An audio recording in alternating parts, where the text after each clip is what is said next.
बादशाह अकबर का अदृश्य संगीत और बीरबल का गूंगा दरबारी। एक बार की बात है, मुगल सल्तनत के महान बादशाह अकबर अपने शाही दरबार में बैठे थे। दरबार में संगीत और कला पर चर्चा हो रही थी। तभी एक बाहरी यात्री, जो खुद को एक महान संगीतकार बताता था, दरबार में आया। उसने दावा किया कि वह एक ऐसा अदृश्य संगीत सुन सकता है जिसे कोई और नहीं सुन सकता, और वह उस संगीत को सुनकर यह बता सकता है कि राज्य में क्या अच्छा चल रहा है और क्या बुरा। दरबारी हंसने लगे। अदृश्य संगीत? यह तो कोरी कल्पना है, एक दरबारी ने कहा। लेकिन यात्री बहुत आत्मविश्वासी था। उसने कहा, अगर जहां पनाह मुझे अनुमति दें तो मैं इस अदृश्य संगीत को सुनकर आपके राज्य के कई रहस्यों से पर्दा उठा सकता हूं। अकबर उत्सुक हो गए। उन्हें ऐसी अजीबोगरीब चीजों में हमेशा दिलचस्पी रहती थी। उन्होंने यात्री से कहा, ठीक है, हम तुम्हें यह अवसर देते हैं, लेकिन यदि तुम असफल हुए तो तुम्हें कड़ी सजा भुगतनी पड़ेगी। यात्री ने कहा, मुझे कुछ दिनों का समय चाहिए, जहां पनाह, ताकि मैं पूरे महल और बाजार में घूम सकूं और अदृश्य संगीत को सुन सकूं। कई दिनों तक वह यात्री महल और शहर में घूमता रहा। वह कभी आंखें बंद करके सुनता, कभी दीवार से कान लगाकर सुनता और कभी हवा में हाथ हिलाता जैसे कुछ पकड़ रहा हो। दरबारी उसका मजाक उड़ाते, लेकिन अकबर धैर्यपूर्वक इंतजार कर रहे थे। एक हफ्ते बाद यात्री दरबार में वापस आया। उसने गंभीर मुद्रा में कहा, जहां पनाह, मैंने अदृश्य संगीत सुन लिया है। मुझे पता चला है कि आपके राज्य में एक बहुत बड़ा घोटाला चल रहा है। एक मंत्री शाही खजाने से पैसे चुरा रहा है और वह बहुत चालाकी से अपना काम कर रहा है। अदृश्य संगीत मुझे बता रहा है कि वह हर रात एक गुप्त जगह पर जाकर अपनी चोरी का माल छिपाता है। अकबर चौंक गए। उन्होंने तुरंत उस मंत्री को बुलाया जिस पर यात्री ने उंगली उठाई थी। मंत्री ने कसम खाई कि वह निर्दोष है, लेकिन अकबर परेशान थे। उन्हें समझ नहीं आ रहा था कि एक ऐसे दावे पर कैसे विश्वास किया जाए जो अदृश्य संगीत पर आधारित हो। बीरबल, जो पूरी स्थिति को ध्यान से देख रहे थे, आगे आए। जहां पनाह, अगर आप आज्ञा दें तो मैं इस अदृश्य संगीत की सच्चाई का पता लगा सकता हूं। अकबर ने राहत की सांस ली। जरूर बीरबल, मुझे पता था तुम ही मेरी मदद कर सकते हो। क्या तुम्हें इस यात्री की बातों में सच्चाई दिखती है? बीरबल ने मुस्कुराकर कहा, अभी नहीं जहां पनाह, लेकिन मुझे इस रहस्य को सुलझाने के लिए कुछ अनोखी चीजों की जरूरत होगी। बोलो, क्या चाहिए तुम्हें? अकबर ने पूछा। बीरबल ने अपनी सूची पेश की। 1. मुझे एक ऐसा गूंगा दरबारी चाहिए जो कभी कोई बात न कहे, न कोई आवाज करे, बस शांत रहकर सबकी बातें सुने। 2. मुझे महल के सबसे तेज दौड़ने वाले 5 धावकों की जरूरत है, जो लगातार 3 दिन तक बिना सोए दौड़ते रहें। 3.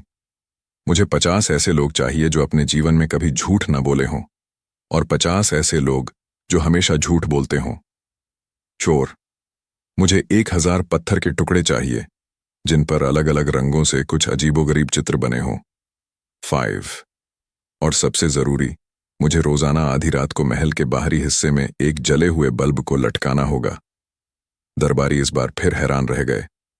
गूंगा दरबारी, बिना सोए दौड़ने वाले धावक, झूठे और सच्चे लोग, अजीबोगरीब चित्र वाले पत्थर और जला हुआ बल्ब। बीरबल क्या करने वाले हैं? अकबर भी अब थोड़ा परेशान हो गए थे, लेकिन उन्होंने बीरबल पर पूरा भरोसा जताया। ठीक है बीरबल, तुम्हारी सभी मांगें पूरी की जाएंगी, लेकिन इस बार तुम्हें बहुत जल्दी इस रहस्य से पर्दा उठाना होगा। बीरबल ने सभी चीजों को इकट्ठा किया। उन्होंने एक ऐसे व्यक्ति को ढूंढा जो जन्म से ही गूंगा था और उसे गूंगा दरबारी बनाकर अपने साथ रखा। 5 धावकों को लगातार दौड़ने के आदेश दिए गए। सच्चे और झूठे लोगों को महल के अलग अलग हिस्सों में ठहराया गया। पत्थरों पर अजीबोगरीब चित्र बनवाए गए और उन्हें महल के गुप्त रास्तों पर रखवाया गया, और रोज आधी रात को महल के बाहर एक जला हुआ बल्ब लटकाया जाता था। कई दिन बीत गए। बीरबल कभी गूंगे दरबारी के पास जाते, कभी धावकों को देखते, कभी पत्थर के टुकड़ों को घुमाते। वह किसी से कुछ नहीं कहते थे, बस रहस्यमयी मुस्कान के साथ अपने काम में लगे रहते थे। महल में तरह तरह की अफवाहें फैलने लगीं। कुछ लोग कहते कि बीरबल जादू टोना सीख रहे हैं, तो कुछ कहते कि उन्होंने अपना दिमाग खो दिया है। एक हफ्ते बाद अकबर ने बीरबल को दरबार में बुलाया। बीरबल, यात्री ने फिर से एक और दावा किया है कि अदृश्य संगीत उसे बता रहा है कि महल के कुछ अधिकारी शाही मुहर का दुरुपयोग कर रहे हैं। अब तुम बताओ, क्या है इस अदृश्य संगीत का सच, और इन सब अजीबोगरीब चीजों का क्या मतलब है? बीरबल मुस्कुराते हुए आगे आए। उन्होंने हाथ जोड़े और बोले, जहां पनाह, मुझे अदृश्य संगीत का रहस्य मिल गया है, और यह सिर्फ अर्थ नहीं बल्कि आपके राज्य के लिए एक बहुत बड़ा सबक भी है। अकबर उत्सुकता से बोले, तो बताओ, क्या है वह? बीरबल ने कहा, जहां पनाह, उस यात्री का अदृश्य संगीत कोई संगीत नहीं है, बल्कि वह अफवाहों का शोर है, और उसे सुनने की उसकी क्षमता नहीं, बल्कि अफवाहों को गढ़ने और फैलाने की उसकी चालाकी है।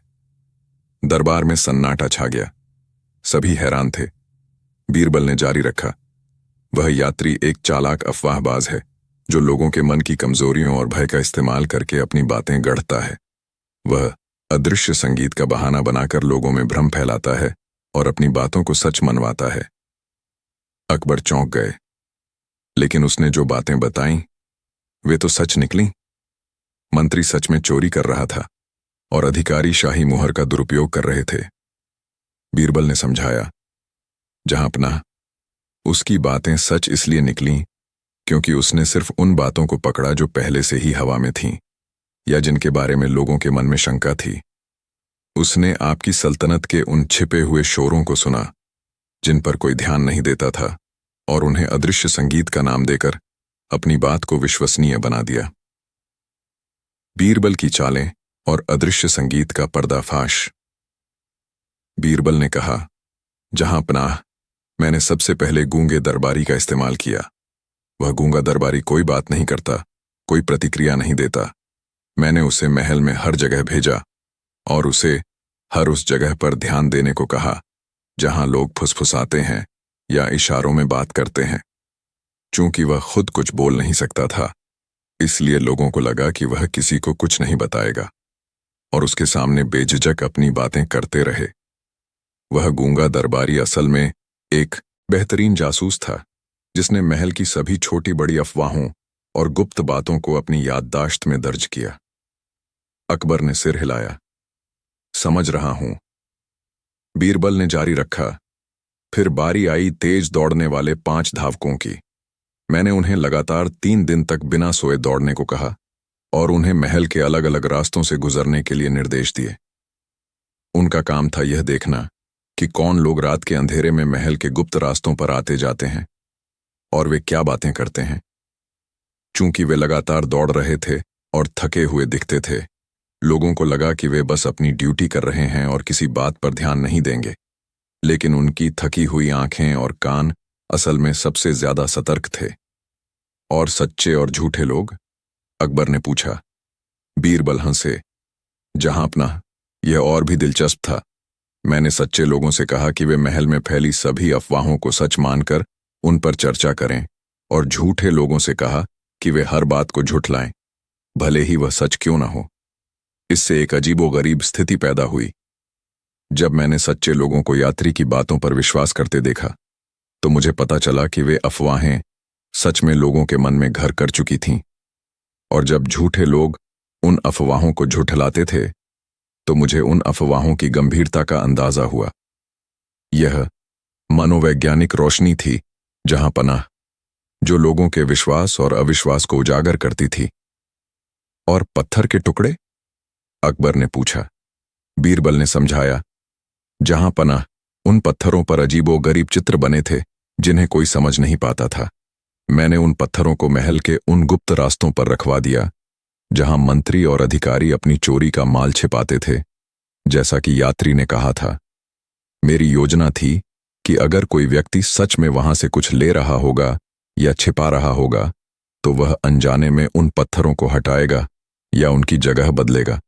और ठीक वैसा ही हुआ। मेरे गुप्तचरों ने उन पत्थरों की जगह बदलती हुई पाई, जिससे हमें चोर तक पहुंचने का सुराग मिला। यह अनदेखी पहचान थी, जहां पनाह, जो चोर की चाल को बेनकाब करती थी। और आखिर में जला हुआ बल्ब? अकबर ने पूछा। बीरबल ने एक गहरी सांस ली। जहां पनाह, जला हुआ बल्ब सबसे महत्वपूर्ण था। यह इस बात का प्रतीक था कि कई बार जो चीजें बिल्कुल बेकार या निष्क्रिय दिखती हैं, वे भी हमें बहुत कुछ सिखा सकती हैं। जले हुए बल्ब का कोई उपयोग नहीं था, वह सिर्फ अपनी जगह पर लटका हुआ था। लेकिन कई रातों तक मेरे गुप्तचरों ने देखा कि कुछ लोग उस जले हुए बल्ब के नीचे खड़े होकर गुप्त बातें करते थे। उन्हें लगता था कि एक खराब बल्ब पर कोई ध्यान नहीं देगा। उन्हें यह नहीं पता था कि बेकार दिखने वाला बल्ब उनकी अंधेरी करतूतों को उजागर कर रहा था। यह अप्रत्याशित रोशनी थी, जहां पनाह, जो हमें सिखाती है कि सत्य अक्सर उन जगहों पर छिपा होता है जहां हम उसे ढूंढने की उम्मीद भी नहीं करते। बीरबल ने अंत में कहा, जहां पनाह, उस यात्री का अदृश्य संगीत केवल उन अनदेखी अफवाहों और गुप्त शोरों का इस्तेमाल था जो आपकी सल्तनत में पहले से ही मौजूद थे। उसने अपनी चालाकी से उन्हें एक जादुई रूप दिया ताकि लोग उसकी बातों पर विश्वास करें। उसने आपकी सल्तनत की कमजोर नस को पकड़ा और उसे अदृश्य संगीत का नाम दिया। अकबर अवाक रह गए। बीरबल ने न सिर्फ यात्री के पाखंड का पर्दाफाश किया था, बल्कि यह भी साबित कर दिया था कि राज्य में सच में कुछ गड़बड़ थी। लेकिन उसे अदृश्य संगीत की जरूरत नहीं थी, बल्कि सिर्फ खुले दिमाग और सतर्क आंखों की जरूरत थी। बादशाह अकबर ने तुरंत उस यात्री को गिरफ्तार करने का आदेश दिया। यात्री ने अपनी सभी चालाकियों को स्वीकार किया और बताया कि उसने कैसे लोगों के मन की अफवाहों को सुनकर अपनी कहानियां गढ़ी थीं। उसने सोचा था कि कोई उसकी अदृश्य संगीत वाली चाल को पकड़ नहीं पाएगा। अकबर ने मंत्री और अधिकारियों को भी दंडित किया, जिनकी चोरी और धोखाधड़ी बीरबल की अनोखी खोज से सामने आई थी। अकबर ने बीरबल की पीठ थपथपाई। बीरबल, तुम हमेशा मुझे यह सिखाते हो कि असली जादू कहीं और नहीं, बल्कि हमारे आसपास की सच्चाई को समझने में है। तुमने मुझे सिखाया कि अदृश्य संगीत या गड्ढे की गणित जैसी चीजें सिर्फ बहाने होती हैं। असली बुद्धिमत्ता तो उन छिपे हुए सच को ढूंढने में है जिन पर कोई ध्यान नहीं देता।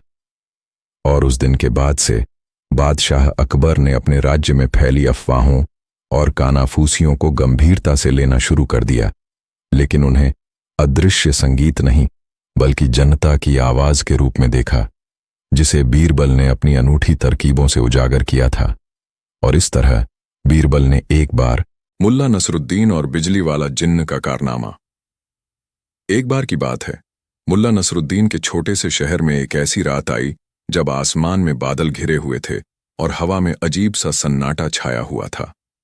शहर में आजकल नई नई बिजली आई थी और लोग अक्सर उसकी चकाचौंध पर हैरान होते रहते थे। उस रात अचानक बिना किसी चेतावनी के पूरे शहर की बिजली गुल हो गई। हर तरफ घना अंधेरा छा गया। मुल्ला नसरुद्दीन अपने घर में बैठकर एक किताब पढ़ रहे थे। जैसे ही बिजली गई, उनके कमरे में बिल्कुल अंधेरा हो गया। मुल्ला को अंधेरे से कभी डर नहीं लगा, लेकिन उन्हें अपनी किताब पूरी करनी थी। उन्होंने टटोलते हुए अपनी पुरानी लकड़ी की अलमारी से एक चमचमाती पीतल की टॉर्च निकाली, जिसे उन्होंने हाल ही में बाजार से खरीदा था। यह उनकी पहली टॉर्च थी और वे इसे लेकर बहुत उत्साहित थे। मुल्ला ने टॉर्च जलाई। कमरे में एक गोल, चमकदार रोशनी का पुंज अचानक दीवारों पर नाचने लगा। मुल्ला ने कभी ऐसी सीधी और तेज रोशनी नहीं देखी थी। वे हैरान होकर उस रोशनी को देखने लगे।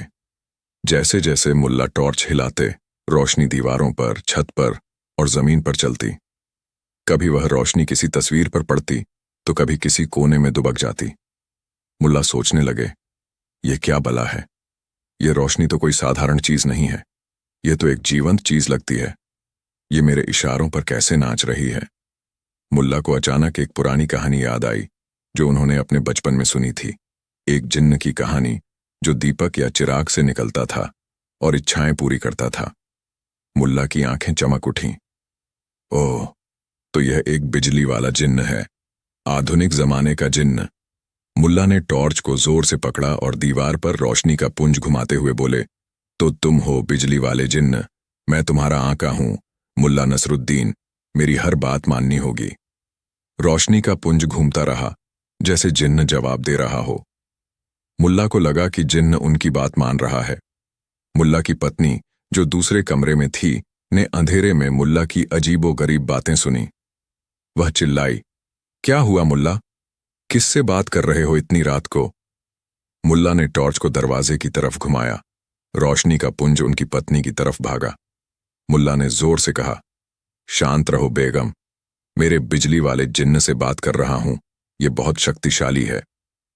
बेगम डर गईं। बिजली वाला जिन्न? मुल्ला पागल हो गए हैं। मुल्ला ने जिन्न से कहा, देखो जिन्न, सबसे पहले तुम मेरे घर में फैली सभी मक्खियों को भगा दो। मुल्ला ने टॉर्च को कमरे में इधर उधर घुमाया और रोशनी की पुंज मक्खियों के पीछे भागी। मक्खियां रोशनी से भागती रहीं। मुल्ला जोर से हंसे। शाबाश जिन्न, तुमने तो कमाल कर दिया, मक्खियां भाग गईं। अगले दिन सुबह बिजली नहीं आई थी।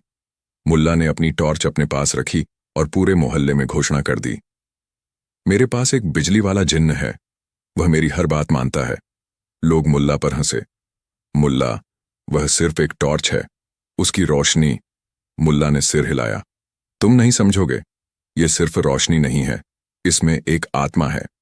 शहर में चर्चा फैल गई कि मुल्ला के पास एक जिन्न है। कुछ लोग उत्सुक हुए और मुल्ला के घर आ गए। मुल्ला ने रात में उन लोगों को अपना बिजली वाला जिन्न दिखाया। मुल्ला ने टॉर्च जलाई और रोशनी का पुंज दीवारों पर नाचने लगा। मुल्ला ने जिन्न से कहा, जिन्न, देखो, ये मेरे पड़ोस का हामिद है, इसे डराओ। मुल्ला ने टॉर्च की रोशनी हामिद के चेहरे पर चमकाई, फिर उसे अचानक हटा दिया। हामिद हंसने लगा। यह तो बस रोशनी है मुल्ला। लेकिन मुल्ला ने हार नहीं मानी। यह जिन्न बहुत शरारती है, इसे ऐसे आसानी से नहीं देखा जा सकता। मुल्ला की प्रसिद्धि धीरे धीरे बादशाह तक भी पहुंच गई। बादशाह अकबर ने अपने दरबारियों से सुना कि मुल्ला के पास एक बिजली वाला जिन्न है जो रोशनी के रूप में प्रकट होता है और मुल्ला की हर बात मानता है। अकबर को यह सुनकर बहुत अजीब लगा, लेकिन उन्हें मुल्ला की कहानियों में हमेशा दिलचस्पी रहती थी। बादशाह ने मुल्ला को दरबार में बुलाया। मुल्ला, मैंने सुना है तुम्हारे पास एक बिजली वाला जिन्न है, क्या तुम हमें वह जिन्न दिखा सकते हो? मुल्ला ने अपनी टॉर्च निकाली और गर्व से कहा, हाँ जहां पनाह, यह रहा मेरा बिजली वाला जिन्न। दरबार में जोर की हंसी छूट गई। मुल्ला ने अंधेरे की शिकायत की। जहां पनाह, इस जिन्न को देखने के लिए अंधेरा चाहिए। अकबर ने आदेश दिया कि दरबार में सभी दीपक बुझा दिए जाएं। जैसे ही अंधेरा हुआ, मुल्ला ने टॉर्च जलाई। रोशनी का पुंज दरबार की दीवारों पर दरबारियों के चेहरों पर नाचने लगा। मुल्ला ने जिन्न से कहा, जिन्न, जहां पनाह को सलाम करो। मुल्ला ने रोशनी को अकबर के चेहरे पर चमकाया, फिर उसे धीरे से नीचे झुकाया। अकबर हंसने लगे। यह तो बस रोशनी है मुल्ला। लेकिन मुल्ला ने कहा, नहीं जहां पनाह, यह सिर्फ रोशनी नहीं है, यह जिन्न बहुत चालाक है। यह सिर्फ वही करता है जो इसे अच्छा लगता है। यह मेरी हर बात नहीं मानता, लेकिन यह मुझे सुनता जरूर है।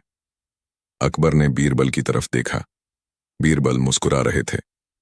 जहां पनाह, मुल्ला की बातें हमेशा सीधी नहीं होती, इसमें भी कोई गहरा अर्थ छिपा होगा। मुल्ला ने अचानक कहा, जिन्न, मुझे एक काम याद आया। मेरे घर में मेरे कुछ पैसे खो गए हैं। जिन्न, क्या तुम मुझे मेरे पैसे ढूंढने में मदद करोगे? मुल्ला ने टॉर्च को इधर उधर घुमाया, जैसे वह जिन्न से बात कर रहे हों। बीरबल ने यह देखा। उन्होंने मुल्ला से पूछा, मुल्ला, क्या जिन्न तुम्हें तुम्हारे पैसे ढूंढने में मदद कर रहा है? मुल्ला ने कहा, हाँ, जिन्न मुझे बता रहा है कि मेरे पैसे कहाँ हैं। वह रोशनी की तरफ इशारा कर रहा है। मुल्ला टॉर्च की रोशनी को एक कोने से दूसरे कोने में घुमाते हुए चले गए, जैसे वह जिन्न के पीछे चल रहे हों। कुछ देर बाद मुल्ला टॉर्च की रोशनी को अपने घर के एक कोने में ले गए और जमीन पर पड़े एक पुराने कपड़े के नीचे से कुछ सिक्के निकाल लिए। मुल्ला बहुत खुश हुए। देखो जहां पनाह, जिन्न ने मुझे मेरे पैसे ढूंढने में मदद की। सभी दरबारी हैरान रह गए। क्या सच में जिन्न ने पैसे ढूंढने में मदद की थी? बीरबल ने मुस्कुराते हुए कहा, मुल्ला, तुमने यह कैसे किया? मुल्ला ने कहा, यह तो मेरे जिन्न का जादू है। वह मुझे हर जगह रोशनी दिखाता है जहां मुझे जाना चाहिए। बीरबल ने कहा, मुल्ला, मैं भी तुम्हारे जिन्न को परखना चाहता हूं। मेरे घर से मेरी एक अंगूठी खो गई है। क्या तुम्हारा जिन्न मुझे वह अंगूठी ढूंढने में मदद करेगा? मुल्ला ने आत्मविश्वास से कहा, जरूर। मुल्ला और बीरबल कुछ दरबारियों के साथ बीरबल के घर गए। मुल्ला ने फिर से अंधेरा करवाया और अपनी टॉर्च जलाई। मुल्ला ने जिन्न से कहा, जिन्न, बीरबल की अंगूठी कहाँ है? मुल्ला टॉर्च की रोशनी को बीरबल के घर में इधर उधर घुमाने लगे। रोशनी कभी किसी मेज पर चमकती, कभी किसी अलमारी के पीछे जाती। बीरबल और दरबारी मुल्ला के पीछे पीछे चल रहे थे। काफी देर तक मुल्ला रोशनी को घुमाते रहे। फिर अचानक रोशनी एक पुरानी किताब पर पड़ी। मुल्ला ने टॉर्च को वहीं टिका दिया और किताब उठाई। किताब के पन्नों के बीच बीरबल की खोई हुई अंगूठी मिल गई। बीरबल और दरबारी हैरान रह गए। यह क्या हो रहा था? क्या मुल्ला का जिन्न सच में काम कर रहा था? बीरबल ने मुस्कुराते हुए मुल्ला से कहा, मुल्ला, तुमने तो कमाल कर दिया। यह जिन्न सच में जादुई लगता है, लेकिन मैं इस जिन्न का रहस्य जानना चाहता हूं। मुल्ला ने टॉर्च बीरबल के हाथ में दे दी। जहां पनाह और बीरबल, यह जिन्न कोई जादू नहीं है। दरबारी चौंक गए। मुल्ला ने कहा, यह जिन्न असल में अंधेरे में देखने की हमारी अपनी शक्ति है। जब हमारे पास कोई रोशनी होती है तो हम उन चीजों को देख पाते हैं जिन पर हम अंधेरे में ध्यान नहीं दे पाते। मेरे पैसे मेरे घर के कोने में पड़े थे, लेकिन अंधेरा होने के कारण मुझे याद नहीं था। जब मैंने टॉर्च जलाई तो रोशनी ने मुझे वह जगह दिखाई जहां मुझे पता था कि मैंने पैसे छिपाए थे। जिन्न ने मुझे बताया नहीं, बल्कि मुझे देखने में मदद की। और अंगूठी? बीरबल ने पूछा। मुल्ला हूं से। बीरबल, तुम्हारी अंगूठी भी किताब के पन्नों के बीच थी। तुमने उसे वहां रखा था और भूल गए थे। जब तुमने अंधेरे में उसे ढूंढने की कोशिश की तो तुम्हें वह नहीं मिली, लेकिन जब रोशनी उस किताब पर पड़ी तो तुम्हें याद आ गया कि तुमने अंगूठी कहाँ रखी थी। मुल्ला ने अपनी टॉर्च फिर से अपने हाथ में ली। जहांपना, यह बिजली वाला जिन्न हमें यह सिखाता है कि कई बार हमारे सवालों के जवाब हमारे सामने ही होते हैं, लेकिन हमें उन्हें देखने के लिए रोशनी की जरूरत होती है। वह रोशनी कभी ज्ञान के रूप में आती है, कभी अनुभव के रूप में, और कभी बस एक छोटी सी टॉर्च के रूप में जो हमें अंधेरे में रास्ता दिखाती है। यह जिन्न हमें यह भी सिखाता है कि जब हम किसी चीज को जादुई मान लेते हैं तो हमारा दिमाग उसे सच मानने लगता है और हम उसकी शक्ति पर विश्वास करने लगते हैं। यह विश्वास की शक्ति है जहां पनाह, जो हमें असंभव लगने वाले काम करने में मदद करती है। अकबर ने मुल्ला की बात सुनी और मुस्कुराए। मुल्ला, तुम हमेशा हमें एक नए दृष्टिकोण से दुनिया को देखना सिखाते हो। तुमने साबित कर दिया कि असली जादू टॉर्च में नहीं, बल्कि हमारी देखने की शक्ति और हमारे विश्वास में है। बीरबल ने भी मुल्ला की तारीफ की। मुल्ला, तुमने हमें यह भी सिखाया कि जब हम कहते हैं कि बिजली वाला जिन्न किसी को डरा रहा है, तो असल में वह हमारे अपने डर की परछाई होती है जो रोशनी में हमें दिखाई देती है। मुल्ला ने अपनी टॉर्च बंद की और दरबार में फिर से अंधेरा छा गया। फिर उन्होंने उसे फिर से जलाया। और यह जिन्न हमें यह भी याद दिलाता है कि कितनी भी रोशनी क्यों ना हो, एक दिन उसे बुझना ही है, और कितनी भी रात क्यों ना हो, एक दिन सुबह जरूर होती है। बादशाह अकबर ने उस दिन से मुल्ला को और भी ज्यादा सम्मान देना शुरू कर दिया। उन्होंने समझा कि मुल्ला नसरुद्दीन की हर अजीबो-गरीब बात में एक गहरा दर्शन और एक अनमोल सबक छिपा होता है। और इस तरह मुल्ला के बिजली वाले जिन्न की कहानी पूरे शहर में फैल गई, और लोग जब भी बिजली जाने पर टॉर्च जलाते तो मुल्ला की इस अनोखी कहानी को याद करके मुस्कुराते थे और यह समझते थे कि रोशनी सिर्फ अंधेरा नहीं मिटाती, बल्कि हमारे मन के भ्रम भी दूर करती है। मुल्ला नसरुद्दीन और अदृश्य ईश्वर का तरबूज। एक बार की बात है, मुल्ला नसरुद्दीन अपने छोटे से शांत शहर में रहते थे। आजकल मुल्ला कुछ उदास से थे, क्योंकि उनके बगीचे की बाड़ टूट गई थी और खेत की जुताई का काम भी बाकी था। वह काम करना तो चाहते थे, पर उन्हें कोई ऐसा तरीका नहीं मिल रहा था जिससे काम भी हो जाए और उन्हें ज्यादा मेहनत भी न करनी पड़े। एक दोपहर जब मुल्ला अपने खेत में घूम रहे थे, उनकी नजर एक विशालकाय तरबूज पर पड़ी। वह इतना बड़ा था कि मुल्ला ने अपने जीवन में वैसा तरबूज नहीं देखा था। तरबूज की हरी भरी खाल पर कुछ प्राकृतिक धारियां और घुमावदार निशान थे। मुल्ला ने उसे उठाया, ध्यान से देखा, और अचानक उनकी आंखों में एक चमक आ गई। उन्होंने अपनी पलकें झपकीं, तरबूज को और करीब से देखा, और फिर उनके होंठों पर एक रहस्यमयी मुस्कान आ गई। मुल्ला दौड़ते हुए शहर के चौक पर पहुंचे और जोर जोर से चिल्लाने लगे, देखो, देखो, मैंने अपने खेत में एक चमत्कार देखा है। एक ऐसा तरबूज मिला है जिसमें मुझे स्वयं ईश्वर का चेहरा दिखा है। ये कोई साधारण तरबूज नहीं बल्कि ईश्वर का संदेश है। शहर में यह खबर आग की तरह फैल गई। मुल्ला के पड़ोसी, जो उन्हें थोड़ा सनकी मानते थे, पहले तो हंसे। मुल्ला फिर किसी नई चालबाजी पर उतर आए हैं, एक पड़ोसी ने कहा। लेकिन मुल्ला ने अपनी बात पर जोर दिया, यह मजाक नहीं है, मैंने अपनी आंखों से देखा है। यह ईश्वर का आशीर्वाद है जो मेरे खेत में उतरा है। लोगों की उत्सुकता बढ़ गई। ईश्वर का चेहरा एक तरबूज में, भला ऐसा कैसे हो सकता है? अगले ही दिन दूर दूर से लोग मुल्ला के खेत की तरफ भागने लगे। हर कोई उस चमत्कारी तरबूज को देखना चाहता था। मुल्ला ने देखा कि उनके खेत में भारी भीड़ इकट्ठी हो गई है। मुल्ला ने भीड़ को संबोधित करते हुए कहा, शांत हो जाओ मेरे मित्रों, यह कोई साधारण घटना नहीं है। ईश्वर का चेहरा हर किसी को इतनी आसानी से नहीं दिखता। इसे देखने के लिए पवित्र मन और साफ दिल चाहिए। एक अमीर व्यापारी, जो अपनी कंजूसी के लिए मशहूर था, आगे आया। मुल्ला, मुझे वह तरबूज दिखाओ, मैं उसे देखने के लिए कुछ भी करने को तैयार हूं। मुल्ला ने मुस्कुराते हुए कहा, कुछ भी? बहुत अच्छे, तो सुनो। ईश्वर ने मुझे सपने में आकर बताया है कि जो कोई उनके इस पवित्र तरबूज को देखना चाहता है, उसे पहले मेरे बगीचे की टूटी हुई बाड़ ठीक करनी होगी।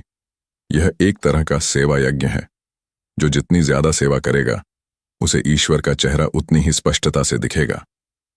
लोग हैरान रह गए। बात ठीक करनी होगी, यह कैसा नियम है? लेकिन ईश्वर के चेहरे को देखने की लालसा इतनी प्रबल थी कि लोग मुल्ला की बात मानने लगे। एक एक करके लोग मुल्ला के बगीचे में गए और बात ठीक करने लगे। कुछ ही घंटों में मुल्ला की टूटी हुई बाट बिल्कुल नई हो गई। मुल्ला कोने में खड़े होकर मुस्कुरा रहे थे। एक बूढ़े किसान ने, जिसने बाट ठीक करने में सबसे ज्यादा मेहनत की थी, मुल्ला से कहा, मुल्ला, मैंने बाट ठीक कर दी है, अब मुझे ईश्वर का चेहरा दिखाओ। मुल्ला ने उसे एक तरफ ले जाकर कहा, धीरज रखो मेरे दोस्त। ईश्वर का चेहरा देखने के लिए सिर्फ मेहनत नहीं, बल्कि विश्वास भी चाहिए। ईश्वर ने मुझे एक और बात बताई है, जो कोई भी उनके पवित्र तरबूज को देखना चाहता है, उसे पहले मेरे खेत की जुताई में मदद करनी होगी। यह प्रार्थना श्रम है। जितनी ज्यादा जुताई, उतना ज्यादा आशीर्वाद। अब तो लोगों को थोड़ा गुस्सा आया। मुल्ला, तुम तो हमसे काम करवा रहे हो, लेकिन मुल्ला ने तर्क दिया, अगर तुम ईश्वर के चेहरे को पवित्र खेत में नहीं देखोगे, तो कहां देखोगे? ये खेत तो ईश्वर का ही दिया हुआ है। सोचो, जब तुम जुताई करोगे तो तुम्हें ऐसा लगेगा जैसे तुम ईश्वर की सेवा कर रहे हो। लोग फिर से बहकावे में आ गए। तरबूज में ईश्वर का चेहरा देखने की उम्मीद में वे मुल्ला के खेत की जुताई करने लगे। कुछ ही घंटों में मुल्ला का पूरा खेत जुट गया और जमीन बिल्कुल तैयार हो गई। मुल्ला खुशी से झूम उठे। अब तक शाम हो चुकी थी। भीड़ तरबूज को देखने के लिए बेचैन थी। शहर का काजी भी अपने कुछ शिष्यों के साथ वहां पहुंच गया था। काजी मुल्ला से ईर्ष्या करता था और उसे एक ढोंगी साबित करना चाहता था। काजी ने कड़क आवाज में कहा, मुल्ला, बहुत हो गया तुम्हारा ढोंग, अब वह तरबूज दिखाओ। मुझे पता है तुम लोगों को बेवकूफ बना रहे हो। मुल्ला ने शांति से कहा, जरूर काजी साहब, लेकिन ईश्वर का चेहरा हर किसी को एक ही तरीके से नहीं दिखता। इसे देखने के लिए अंधेरा चाहिए, क्योंकि ईश्वर की महिमा अंधेरे में ही ज्यादा स्पष्ट होती है। काजी ने आदेश दिया कि सभी मसाले और दीपक बुझा दिए जाएं। चारों तरफ घना अंधेरा छा गया। मुल्ला ने धीरे से उस विशालकाय तरबूज को उठाया और उसे भीड़ के सामने रख दिया। मुल्ला ने कहा, अब सब अपनी आंखें बंद करें, गहरी सांस लें और पूरे विश्वास के साथ सोचें कि आप ईश्वर का चेहरा देखने वाले हैं। लोगों ने आंखें बंद कर लीं। मुल्ला ने धीरे से तरबूज को घुमाया और अपनी उंगली से तरबूज की खाल पर बने कुछ निशानों पर इशारा किया, जो अंधेरे में भी हल्के से चमक रहे थे। मुल्ला ने अपनी रहस्यमयी आवाज में कहा, देखो, देखो, तुम्हें तरबूज की सतह पर ईश्वर का अदृश्य चेहरा दिख रहा होगा। यह चेहरा ऐसा है जिसे सिर्फ मन की आंखों से देखा जा सकता है। यह हर किसी के लिए अलग है। हर किसी के मन में ईश्वर का अपना रूप है। कुछ लोग चिल्ला पड़े, हाँ, मुझे दिखा, मुझे ईश्वर का चेहरा दिख रहा है। एक बूढ़ी औरत ने रोते हुए कहा, मुझे ऐसा लगा जैसे मेरे बेटे का चेहरा दिख रहा है, जो कई साल पहले बिछड़ गया था। एक जवान लड़के ने कहा, मुझे तो एक हंसता हुआ चेहरा दिखा। काजी ने अपनी आंखें खोलीं और गुस्से से कहा, यह सब बकवास है मुल्ला। अंधेरे में मुझे कुछ नहीं दिख रहा, ये तो सिर्फ तरबूज है। मुल्ला ने मुस्कुराते हुए कहा, काजी साहब, आपने सही कहा, यह सिर्फ तरबूज है और अंधेरे में कुछ नहीं दिख रहा, क्योंकि ईश्वर का चेहरा सिर्फ वहां नहीं होता जहां हम उसे ढूंढते हैं, बल्कि वहां होता है जहां हम उसे महसूस करते हैं। मुल्ला ने अचानक तरबूज को जमीन पर रखा और अपनी बड़ी सी छुरी निकाली। लोगों ने सोचा कि मुल्ला अब तरबूज को प्रसाद के रूप में काटेंगे, लेकिन मुल्ला ने एक अजीबोगरीब काम किया। उन्होंने तरबूज को आधा नहीं काटा, बल्कि उन्होंने तरबूज की खाल को बहुत बारीकी से छीलना शुरू कर दिया, ठीक वैसे ही जैसे एक कलाकार मूर्ति कला बनाता है। जब उन्होंने छीलना खत्म किया तो तरबूज की हरी खाल पर अब एक मुल्ला नसरुद्दीन का चेहरा बना हुआ था। उनकी दाढ़ी, उनकी टोपी और उनकी शरारती आंखें। मुल्ला ने सभी दीपक जलाने का आदेश दिया। जैसे ही रोशनी हुई, लोगों ने तरबूज को देखा। उसमें ईश्वर का चेहरा नहीं, बल्कि मुल्ला नसरुद्दीन का ही चेहरा था, जिसे मुल्ला ने बड़ी चालाकी से तरबूज की खाल पर उकेरा था। भीड़ में जोर की हंसी छूट गई। काजी गुस्से से लाल हो गया। मुल्ला, तुमने हमें बेवकूफ बनाया। ये ईश्वर का चेहरा नहीं, तुम्हारा अपना चेहरा है। मुल्ला ने जोर से हंसते हुए कहा, हाँ मेरे दोस्तों, ये मेरा ही चेहरा है। लेकिन क्या आपको पता है मैंने यह क्यों किया? मुल्ला ने तरबूज को उठाया और भीड़ को दिखाया। क्योंकि ईश्वर का असली चेहरा हमारी सेवा में है, हमारी मेहनत में है और हमारी कल्पना में है। जब मैंने कहा कि तुम्हें ईश्वर का चेहरा दिखेगा, तो तुम सब ने अपनी आंखें बंद की और अपने मन में ईश्वर के जिस रूप की कल्पना की, वही तुम्हारा ईश्वर था। जो तुमने महसूस किया, वही सत्य था। मैंने तुम्हें बाढ़ ठीक करने को कहा, तुमने की। मैंने खेत की जुताई करने को कहा, तुमने की। यह सब सेवा थी, और सेवा ही ईश्वर की सबसे बड़ी इबादत है।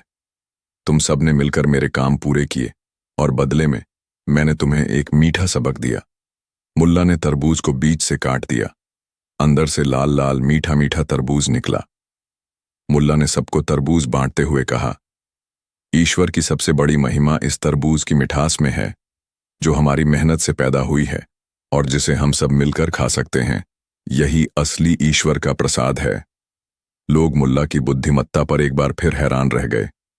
वे पहले तो थोड़ा ठगा हुआ महसूस कर रहे थे, लेकिन फिर उन्हें मुल्ला की बात समझ आ गई।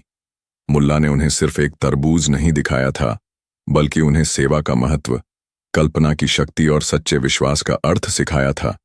उन्होंने यह भी सिखाया था कि चमत्कार सिर्फ वहां नहीं होते जहां हम उन्हें ढूंढते हैं, बल्कि हमारी रोजमर्रा की जिंदगी में, हमारी मेहनत में और हमारे आपस के सहयोग में होते हैं। काजी भी अब शांत हो गया था।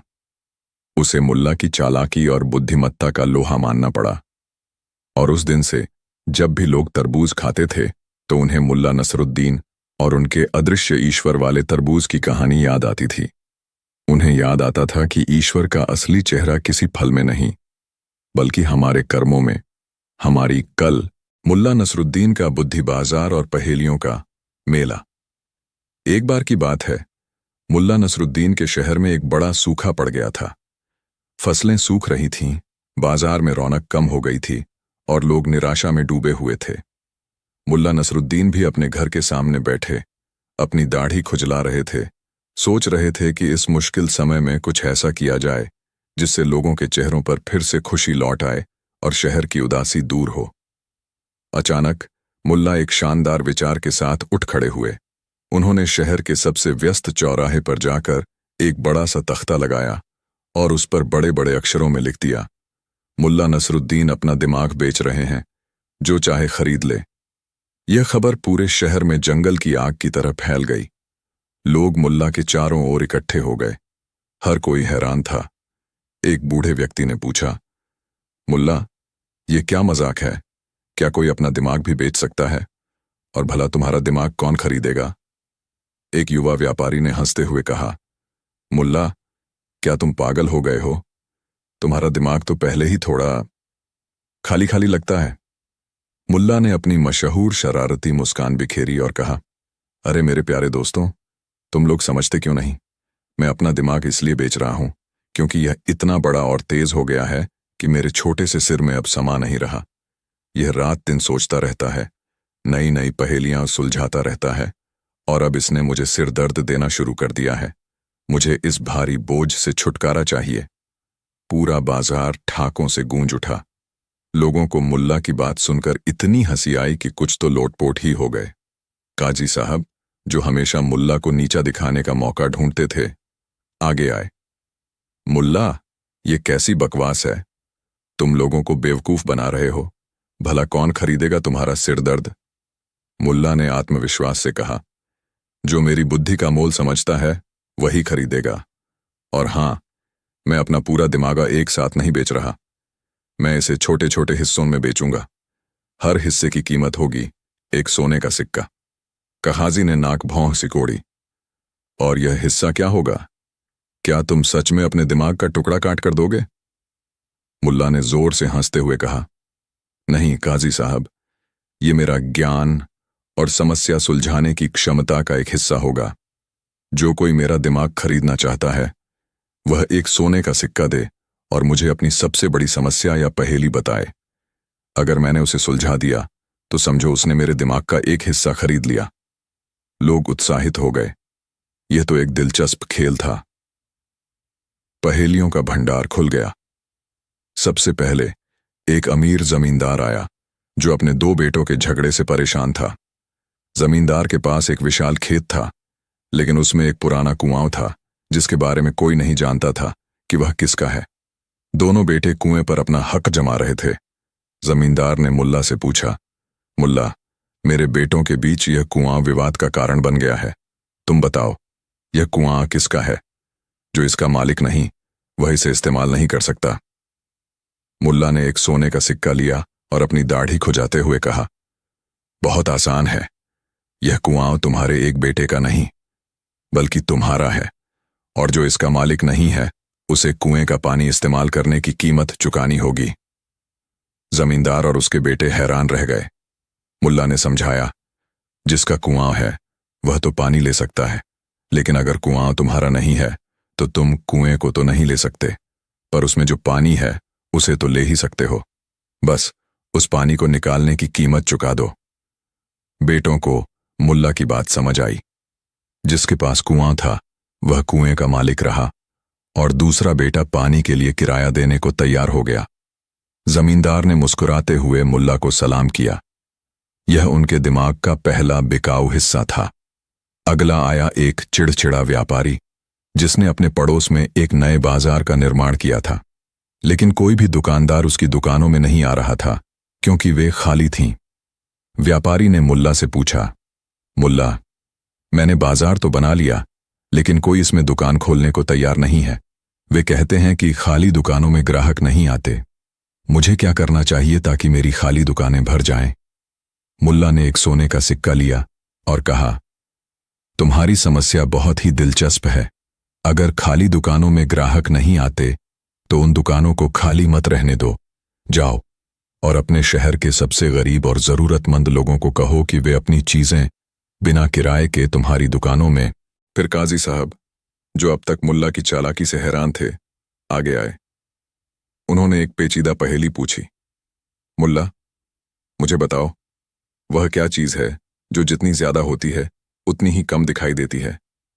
मुल्ला ने एक सोने का सिक्का लिया और मुस्कुराते हुए कहा, काजी साहब, यह तो बहुत आसान है।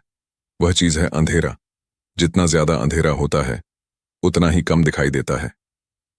काजी साहब को मुल्ला का जवाब सुनकर गुस्सा तो आया, लेकिन वह गलत नहीं कह सकते थे। दरबार में फिर से हंसी के ठहाके गूंज उठे। इसके बाद एक युवा कवि आया जो अपनी कविता को लेकर बहुत परेशान था। उसने मुल्ला से पूछा, मुल्ला, मैंने एक कविता लिखी है, लेकिन लोग कहते हैं कि इसमें आत्मा नहीं है। तुम बताओ, मेरी कविता में आत्मा कैसे आएगी? मुल्ला ने एक सोने का सिक्का लिया और कहा, मेरे प्यारे कवि, तुम्हारी कविता में आत्मा तब आएगी जब तुम उसमें अपना दर्द, अपनी खुशी और अपने आंसू डालोगे। कविता में आत्मा बेचने से नहीं आती, बल्कि अनुभव से आती है। जाओ, जीवन को गहराई से जियो, तब तुम्हारी कविता में अपने आप आत्मा आ जाएगी। कवि को मुल्ला की बात समझ आई और वह चला गया। मुल्ला का बुद्धि बाजार चलता रहा।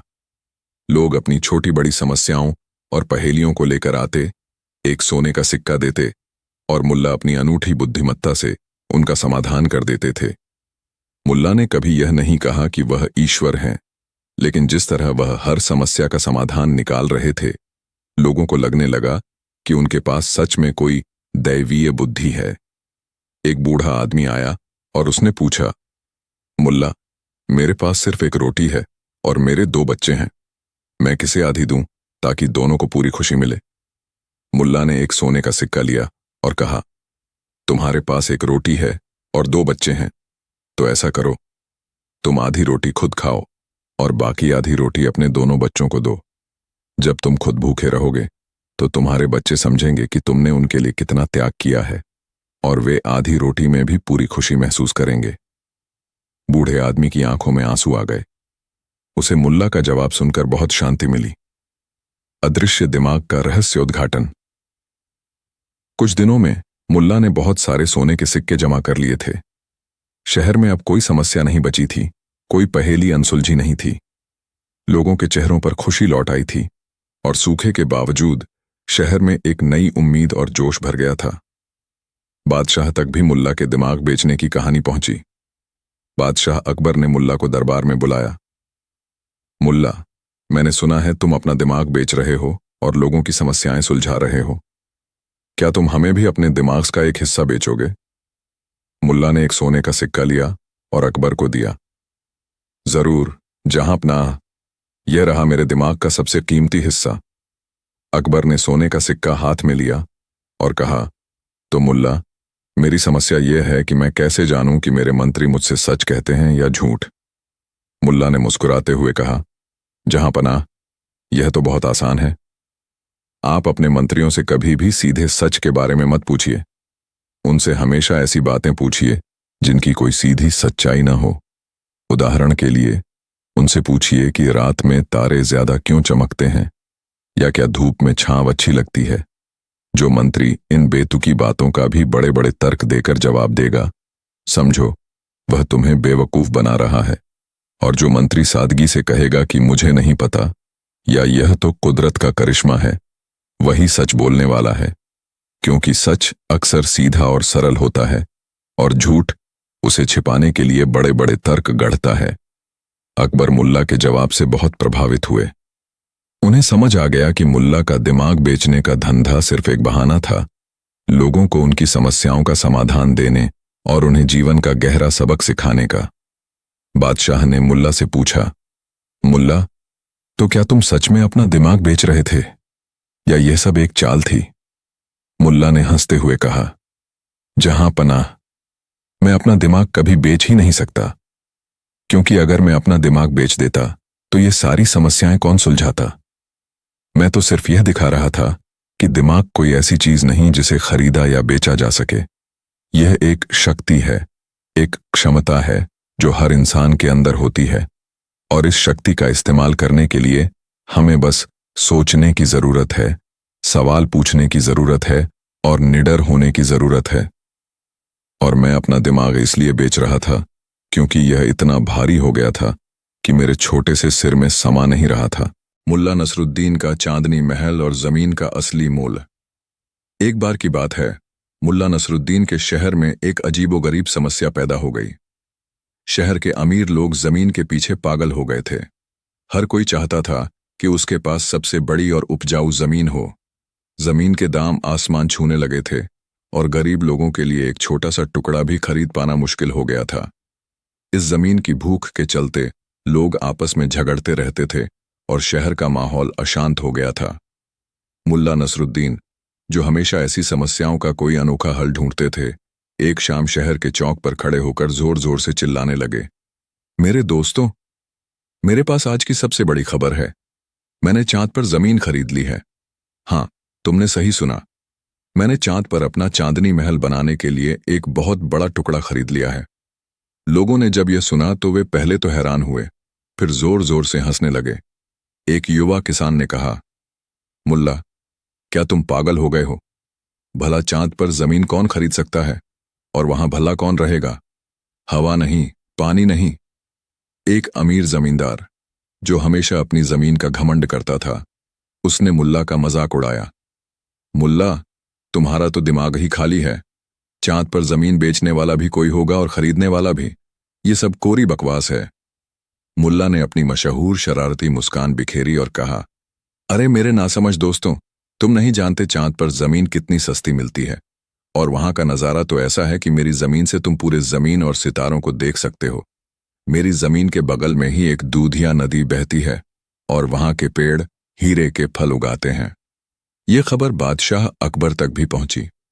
अकबर को मुल्ला की बातों पर विश्वास तो नहीं हुआ, लेकिन उनकी जिज्ञासा जाग उठी। उन्होंने मुल्ला को दरबार में बुलाया। मुल्ला, ये कैसी बेतुकी बातें हैं? तुम शाही दरबार और लोगों का मजाक उड़ा रहे हो। अगर तुम यह साबित नहीं कर पाए कि तुमने चांद पर जमीन खरीदी है तो तुम्हें कड़ी सजा मिलेगी। मुल्ला ने आत्मविश्वास से सिर झुकाया। जहां पनाह, मुझे बस एक हफ्ते का समय दीजिए और मुझे एक खास तरह के पानी से भरा बड़ा टब चाहिए। मैं आपको चांद पर अपनी जमीन का साफ साफ सबूत दिखाऊंगा।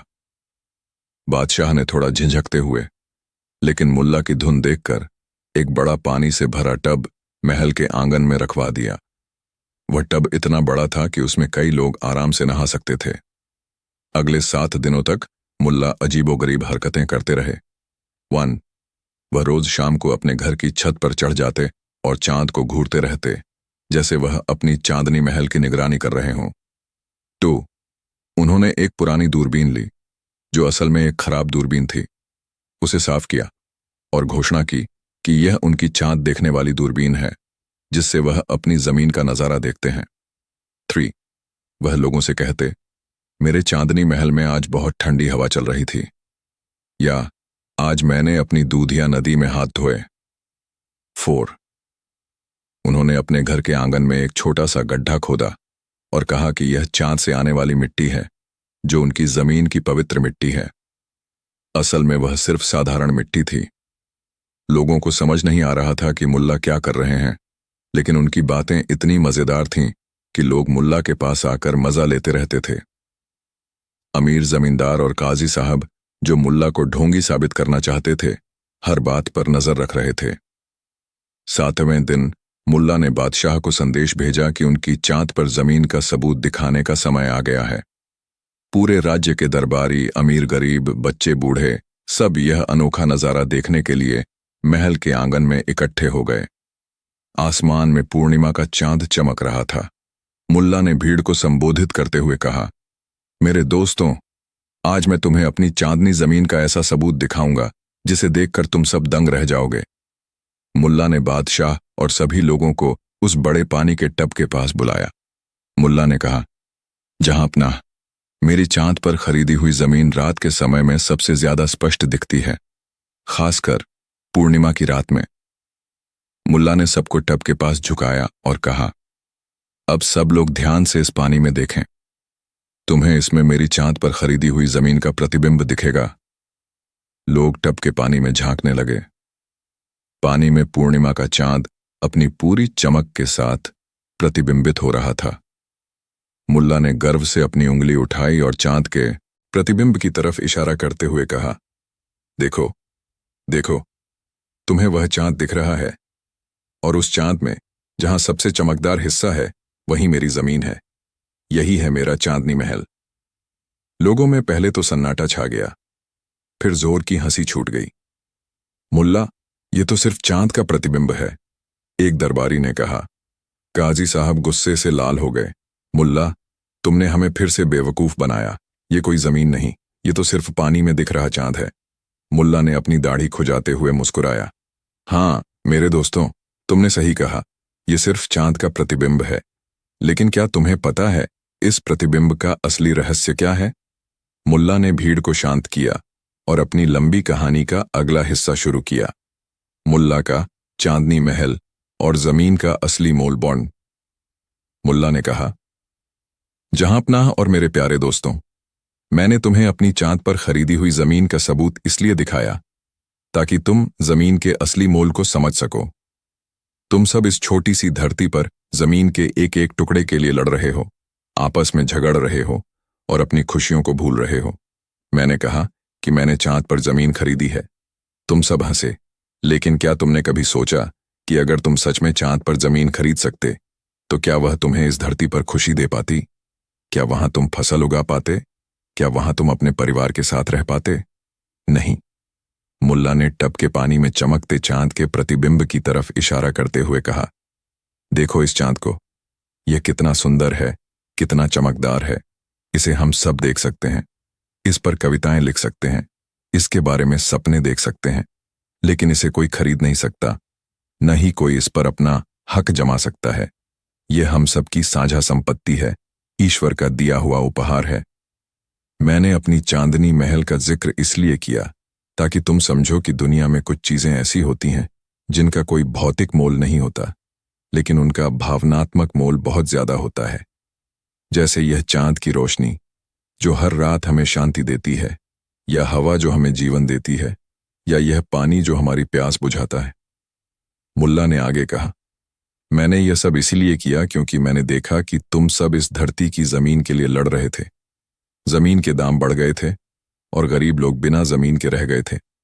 मैंने सोचा कि अगर मैं तुम्हें चांद पर जमीन का सपना दिखाऊंगा तो शायद तुम इस धरती पर जमीन के असली मोल को समझोगे। मुल्ला ने टब के पानी की तरफ देखा। जिस तरह इस पानी में चांद का प्रतिबिंब दिखता है, उसी तरह हमारे मन में भी आशा और कल्पना का प्रतिबिंब होता है। मैंने तुम्हें उम्मीद दी कि चांद पर जमीन मिल सकती है। इस उम्मीद ने तुम्हें यहां तक खींच लाया। अब तुम सोचो, अगर तुम इस उम्मीद और मेहनत को अपनी धरती पर जमीन की समस्याओं को सुलझाने में लगाओ तो क्या नहीं हो सकता? मुल्ला ने आगे कहा, जहांपनाह, मैंने अपने चांदनी महल से एक खास चीज सीखी है। धरती ही हमारा असली घर है और इस घर की देखभाल करना, इसकी जमीन का सम्मान करना और इसे आपस में शांति से बांटना ही सबसे बड़ा धन है। मुल्ला ने अपने आसपास के अमीर जमींदारों की तरफ देखा।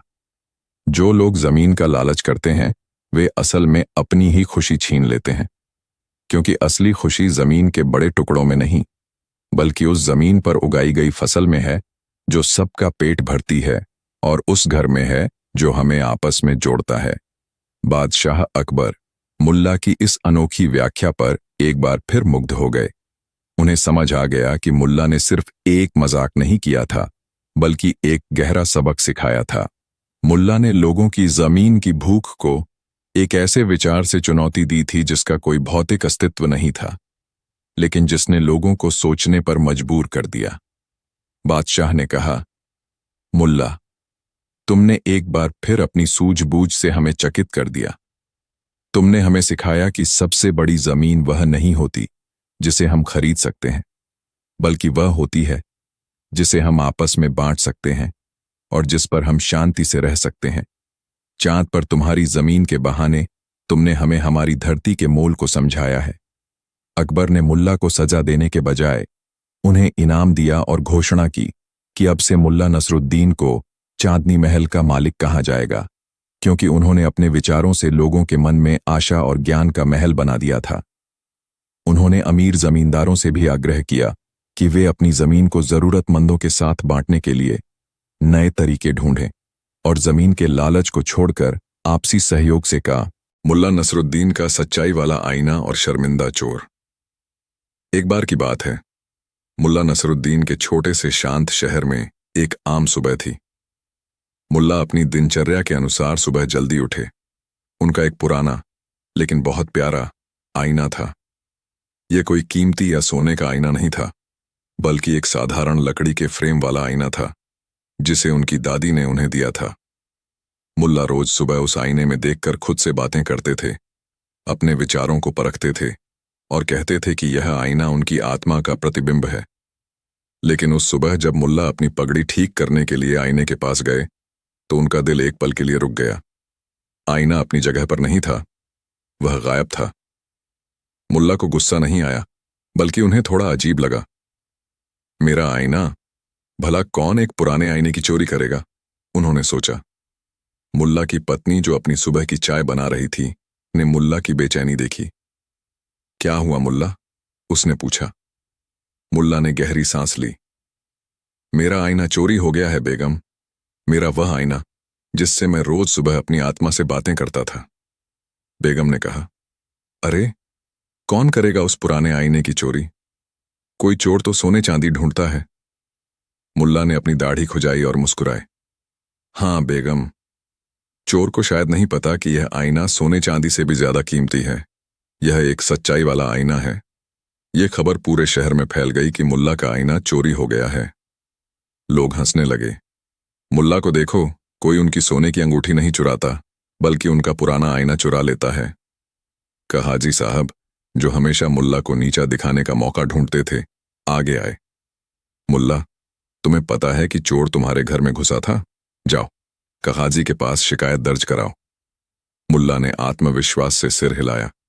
नहीं कहाजी साहब, मेरे सच्चाई वाले आईने को ढूंढने का तरीका अलग है। वह आईना ऐसा है कि जो भी चोर उसमें देखेगा, वह अपने आप ही पकड़ा जाएगा। लोग हैरान हो गए। क्या मतलब मुल्ला? मुल्ला ने शहर के चौक पर एक बड़ा तख्ता लगवाया और उस पर बड़े बड़े अक्षरों में लिखवाया, मुल्ला का सच्चाई वाला आईना चोरी हो गया है। सावधान, जो भी चोर उस आईने में देखेगा, उसकी नाक लंबी हो जाएगी, उसके कान गधे जैसे हो जाएंगे और उसका माथा बंदर जैसा हो जाएगा। ये ईश्वर का श्राप है। पूरा शहर हंसी से गूंज उठा। मुल्ला पागल हो गए हैं? क्या आईना किसी की नाक लंबी कर सकता है? लेकिन कुछ लोग डर भी गए। जो लोग छोटे मोटे चोर थे या जिन्होंने कभी कोई गलत काम किया था, उनके मन में एक अजीब सा डर बैठ गया। काजी साहब ने मुल्ला का मजाक उड़ाया। मुल्ला, ये कैसी बेतुकी बात है? क्या तुम लोगों को डराकर चोर को ढूंढना चाहते हो? मुल्ला ने शरारती मुस्कान बिखेरी। काजी साहब, कभी कभी डर भी सच्चाई दिखाने में मदद करता है। अगले दिन मुल्ला ने शहर में ऐलान करवाया, मेरे सच्चाई वाले आईने की एक और खासियत है। यह आईना जहां कहीं भी होगा, वहां एक अजीबोगरीब खुशबू फैल जाएगी। ये खुशबू इतनी तेज होगी कि जो चोर आईने को अपने घर में छिपाएगा, उसके घर से भी ये खुशबू आएगी। लोग अब और ज्यादा हैरान थे। पहले नाक लंबी होगी, अब खुशबू भी आएगी। मुल्ला ने फिर से अपनी दाढ़ी खुजाई और एक बड़ी सी टोकरी ली। वह टोकरी लेकर पूरे शहर में घूमने लगे। वह हर घर के सामने रुकते, अपनी नाक सूंघते और फिर अपनी टोकरी में से एक बड़ा सा प्याज निकालकर उसे सूंघते और फिर सिर हिलाते। जब कोई पूछता, क्या हुआ मुल्ला? मुल्ला कहते, मैं अपने आईने की खुशबू ढूंढ रहा हूं। यह खुशबू प्याज जैसी है, लेकिन उससे भी ज्यादा तेज। लोग हंसते, लेकिन फिर भी मुल्ला की अजीबोगरीब हरकत पर ध्यान देते। शाम को मुल्ला एक मोहल्ले के पास पहुंचे, जहां एक व्यक्ति रहता था जिसका नाम बद्री था। बद्री शहर का एक छोटा मोटा चोर था, जो अक्सर पड़ोसियों की छोटी मोटी चीजें चुराता रहता था। मुल्ला ने बद्री के घर के सामने जाकर जोर जोर से अपनी नाक सूंघनी शुरू की, जैसे उन्हें कोई बहुत तेज खुशबू आ रही हो। मुल्ला ने अपनी टोकरी में से एक बड़ा सा प्याज निकाला, उसे सूंघा और फिर अपनी आंखें बंद करके सिर हिलाया। ये खुशबू, ये तो मेरे सच्चाई वाले आईने की खुशबू है। ये यहां बद्री के घर से आ रही है। मुल्ला जोर से चिल्लाए। बद्री, जो अपने घर के अंदर था, घबरा गया। उसने सोचा कि मुल्ला ने सच में उसके घर में छिपे आईने की खुशबू सूंघ ली है। वह अंदर ही अंदर कांपने लगा। मुल्ला ने जोर से दरवाजा खटखटाया। बद्री, तुम्हारे घर से मेरे आईने की खुशबू आ रही है। मुझे मेरा आईना वापस चाहिए। बद्री ने दरवाजा खोला। उसका छे बद्री हड़बड़ा गया। नहीं नहीं मुल्ला, मैंने तो सिर्फ एक बार देखा था। मेरी नाक तो लंबी नहीं हुई ना। पूरा मोहल्ला इकट्ठा हो गया था। लोगों ने बद्री को सुना। मुल्ला ने जोर से हंसे। पकड़ा गया चोर, तुमने मेरे आईने में देखा है, और यह जानकर कि तुम्हारी नाक लंबी नहीं हुई, तुमने अपने आप को चोर साबित कर दिया। बद्री शर्म से पानी पानी हो गया। उसे समझ नहीं आया कि वह कैसे पकड़ा गया। सच्चाई का आईना और शर्मिंदा चोर। मुल्ला ने भीड़ को समझाया, देखो मेरे दोस्तों, मेरे आईने में कोई जादू नहीं था जो किसी की नाक लंबी कर दे या गधे के कान लगा दे। ये सब सिर्फ मेरी चाल थी। लोग हैरान थे। मुल्ला ने आगे कहा, मैंने यह इसलिए कहा ताकि जो चोर है वह अपने डर के मारे मेरे आईने में जरूर देखेगा।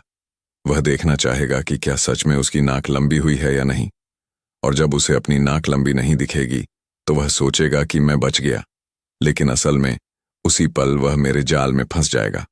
और खुशबू? काजी ने पूछा मुल्ला से। काजी साहब, वह खुशबू सिर्फ प्याज की थी। मैंने जानबूझकर एक प्याज को सूंघकर बद्री के घर के पास जोर से चिल्लाया। मुझे पता था कि बद्री ने छोटा मोटा सामान चुराया है। उसका मन पहले से ही चोर था।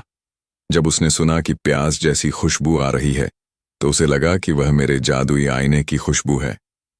बद्री, जो अब तक शर्मिंदा होकर खड़ा था, ने सिर झुका लिया। उसे मुल्ला की चालाकी समझ आ गई थी। मुल्ला ने बद्री की तरफ देखा। बद्री, मेरे आईने में कोई जादू नहीं है। असली जादू तुम्हारे मन के आईने में है। तुमने चोरी की थी और तुम्हारा मन जानता था कि तुम गलत हो। जब मैंने कहा कि आईना तुम्हारी सच्चाई दिखाएगा तो तुम्हारे अपने मन ने तुम्हें शर्मिंदा कर दिया।